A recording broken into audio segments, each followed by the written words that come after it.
தங்கத்துல விளக்கு போட சொல்றீங்களே, சொர்ண விளக்கு போடணும்னா எங்க போறது அப்படின்னா, பசும் சாணத்தை எடுத்து நல்லா உருட்டி, ஆபத்சகாயேஸ்வரர் திருக்கோவில், ஆலங்குடி. குரு போய் தனக்கு கிடைக்க வேண்டிய லாபத்தை அடைந்தான். குருவே கிடைச்சது. ஆபத்சகாயேஸ்வரர்.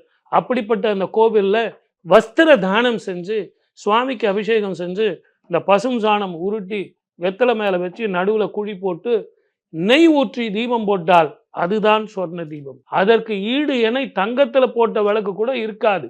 ஆகவே மிதுன ராசிக்காரர்கள் நான் சொன்ன பரிகாரம் செஞ்சா குருவனுடைய 3 பலனும் சனியினுடைய 2 பலனும் உங்களுக்கு அற்புதமாக கிடைக்கும். வாழ்க வளமுடன். All the best. Kanimozhi ma'am. மிதுன ராசி நேயர்களுக்கு 2026 மிதுனம் அப்படின்னாலே வந்து அது புதனோட வீடு. பொதுவா வந்து மிதுனம் அப்படின்னாலே வந்துட்டு உங்களுக்கு டெக்னாலஜி.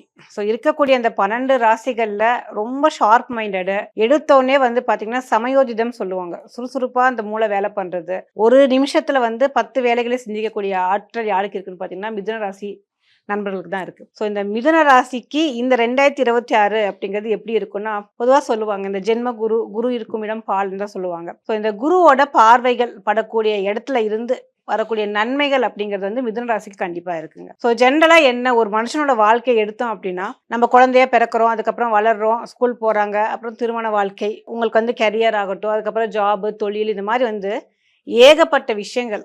அதுல வந்து இந்த 2026ல யாருக்கு எந்த மிதுன ராசிகளுக்கு எந்த மாதிரியான தசா காலங்கள் போகும்போது அவங்களுக்கு ஒரு சிறப்பை கொடுக்குது அப்படின்னு பார்த்தீங்கன்னா, பொதுவா வந்து உங்களுக்கு இந்த மிதுன ராசியில வந்து 4 நட்சத்திரங்கள் வரும், அதுக்கான பாதங்கள் வரும். ஸோ அவங்க வந்து பிறக்கும் போது கூடிய நட்சத்திரத்தை பேஸ் பண்ணி அவங்களுக்கான ராசி, அவங்களுக்கான தசா புத்தி காலங்கள் போகும். ஸோ இதுல இந்த 2026ல மிதுனத்துல பிறந்தக்கூடிய ஆட்களுக்கு அவங்களுக்கு யாருக்கெல்லாம் வந்துட்டு சுக்கிரனோட புத்திகள் நடக்குதோ, இப்ப இருக்கக்கூடிய பீரியட் காலகட்டத்தில் வந்து சுக்கிரனோட பீரியட் யாருக்கெல்லாம் போகுதோ அவங்க பர்டிகுலரா வந்துட்டு லவ் விஷயங்கள், காதல் திருமணம் அப்படிங்கிறதுல ரொம்ப ஜாக்கிரதையா இருக்கணும். ஏன்னா இந்த 2026 அப்படிங்கும்போது உங்களோட மேரேஜ் லைஃப்ல வந்துட்டு ஏகப்பட்ட ஒரு பாதிப்புகளை கொடுக்குற மாதிரியான சூழ்நிலைகள் இருக்குதுங்க.